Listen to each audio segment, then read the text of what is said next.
I'm very proud to say that I've been creating these videos almost weekly for about 2 years now, and with that consistency I think comes a lot of struggle with not burning out, but one of my favorite ways to enjoy and maintain creating these videos is by infusing them with creative and unique shots.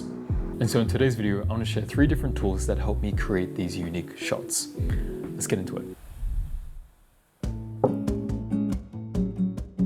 The vlogs that I create weekly, they revolve around my daily life. And so a lot of the times I am capturing and documenting mundane, regular things. I'm not always going on road trips or traveling overseas. A lot of the time I'm actually just here at home, making coffee, working, editing, and just enjoying my day-to-day life at home. And because of this, I try to capture the beauty and the details of the more simple things. And one of the more interesting tools that I've come across recently is this. In this bag here are 4 different filters that I can attach to my lens, which transforms it into a macro lens. This piece of gear allows me to capture those macro detail shots with lots of character, and this is called a Diopter Lens. Rather than spending money on a dedicated macro lens, I decided I'd save some money first and try this out because it is a much more affordable alternative at 50 Australian dollars. A diopter filter or a close-up filter, it's an attachment you screw onto the front of your lens. It acts as a magnifying glass, letting your camera focus closer to your subject than your lens normally allows. Now this set, it comes with 4 different strengths, allowing you to get closer and closer to your subject. However, the stronger that you go with these, the more warped your image gets. I end up always gravitating towards the 4x lens because it has the best balance between image quality as well as being able to close up focus. I've noticed the 10x zoom has a very crazy look. You can get extra close to a subject, but it does warp your image quite a lot. Now, I have been obsessed with including these macro shot details in my vlogs recently because the way this macro lens setup shows a different perspective of these everyday objects gives it such a unique and interesting, fresh look. And for my vlogs, I think this is perfect because all I'm trying to do is capture and document my life, but trying to romanticize it and have fun at the same time with some interesting shots.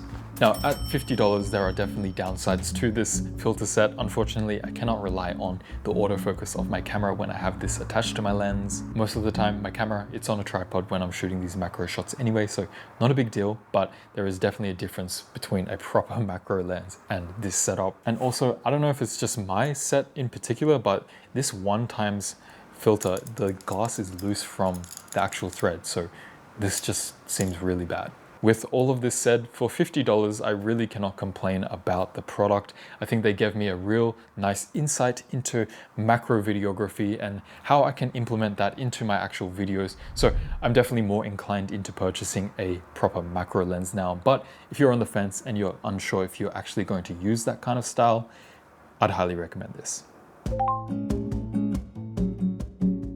So one of my favorite go-to shots for these videos is definitely a top-down shot. I think this is such a fun and easy, unique angle that you can apply to pretty much any video. You can show items or a workflow in a new perspective that you usually don't see, and I love including shots where your hands interact with the objects as well. Now, I recently got in touch with a brand called Ulanzi because they've created a tripod with a top-down feature, which really interested me. So they sent one over and they're also sponsoring today's video. So let me chat about the tripod for a second. This is the Glide Go video tripod. As you can see, it comes in a nice little bag. And trust me, this thing is packed with features. You might be wondering why it's called the Glide Go tripod. On the center column, there's these little toggles that you can increase and reduce the amount of friction, and you can spin the head of the tripod around in 360. Now, I have the JJ06 version of this tripod, which includes a handle, which honestly, I've never had a tripod with a video handle before, but it is a game changer. I can now create these panning shots of my room and interior. It's a movement shot, but it's also static on a tripod, so you can create a very smooth gliding effect. As I mentioned, this is the first time I've had a tripod with a video arm, so this gliding shot is new to me, and I can really imagine a lot of different shots that I can shoot with it. Now, like I mentioned, this has a horizontal feature as well. You can extend the top column and it can flip out. You can lock this in place at an angle to create even more unique 3D sort of shots. But personally, I'm probably going to put this horizontal most of the time so I can get those top-down shots.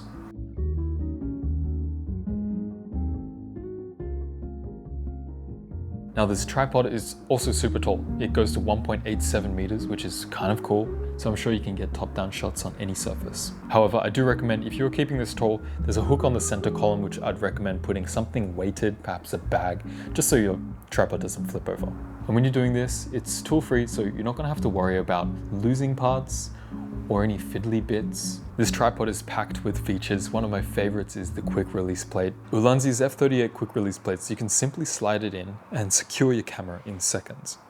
It's crazy, but the tip of the handle, it unscrews and there is a little toolkit inside of here. As a freelance creative, you never know when you're gonna need this kind of tools, so it's very handy to have just in case. I love gear like this because it makes a big difference with your day-to-day filmmaking. And yeah, I'm going to be taking this to my client jobs. I'm also going to be using it at home. I actually can't wait to shoot some like morning sunlight shots in this living room here. I think it will look really cool. If you guys are interested, I'm going to leave a link to the tripod in the description so you can check it out. If you like this style of video, learning about the gear that I use to make my vlogs, I've actually made, I think 2 videos before this as well in a similar style. I don't really have a name yet for this series, so if you have an idea, let me know in the comments below. I'm all ears. Now I get asked a lot, what is your camera settings when shooting video? Simply, I shoot in 30 FPS. So I use a shutter speed of 1/50. I try to keep my ISO at my camera's base level. And if I want to create separation between me and the background, then I can create depth of field with my low aperture lens.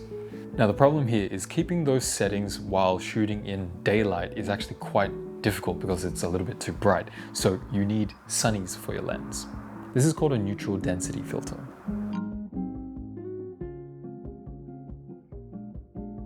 As I mentioned, ND filters, they essentially act as sunglasses for your camera, so you can film with your best camera settings. And for ease of use and versatility, there's variable versions of these ND filters. There's 2 pieces of glass, they work together as you rotate it to increase and decrease the strength of the filter. This allows me to accommodate for the light. If I'm outside vlogging and it suddenly gets cloudy and darker, I just need to adjust this filter. Now I actually have 2 different brands. One is from Polar Pro in collaboration with Peter McKinnon.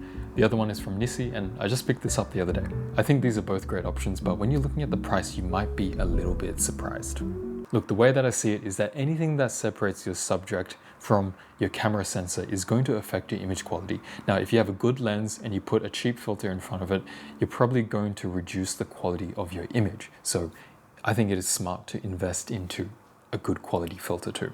Now the Polar Pro ND filter, it has a nice tactile response when you're changing the strength. When I'm vlogging outside, a lot of the times things don't happen twice, so I really need to be quick in just turning on my camera, changing the filter strength, and then getting the shot.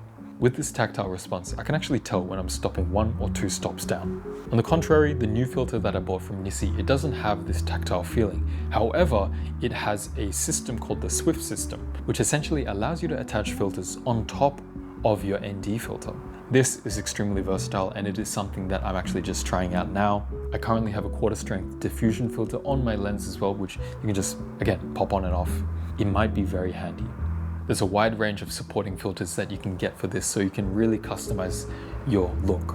Now this is the same shot, but it's actually on the 2 different filters. Can you tell which one is which? 3, 2, 1, boom. I think in general, the Nissi filter, it's a little bit cooler toned, whereas the Polar Pro ND filter has a little bit of a green cast to it. I'm honestly not sure what I prefer. If you're going to invest in one of these though, I do have a little tip for you. If you have multiple lenses, I would highly recommend you to buy the ND filter with the filter thread size of the biggest lens that you have. You can always buy step-down rings to accommodate for your smaller lenses, but unfortunately, you can't go the other way around. This means that you're not going to have to buy multiple ND filters for your different lenses. You can just have one good one that you can use on all your different lenses. I felt a little cheeky and I ended up buying a smaller one though. This is for my vlogging lens specifically. Just to keep my vlogging setup a little bit smaller, I decided to buy the small filter thread specifically for these lenses because I know I use them all the time. So that's going to wrap up today's video. All of the gear, I'm going to link it below. So if you want to check it out for yourself, then feel free. I make vlogs pretty much every single week. So if you're interested in how I implement this gear into my videos, then consider subscribing. And if you haven't watched one of my other videos, I'm going to leave a link at the end of the video so you can go check that out. We're on a roll. I love making these videos. Can't wait to see you in the next one. Peace.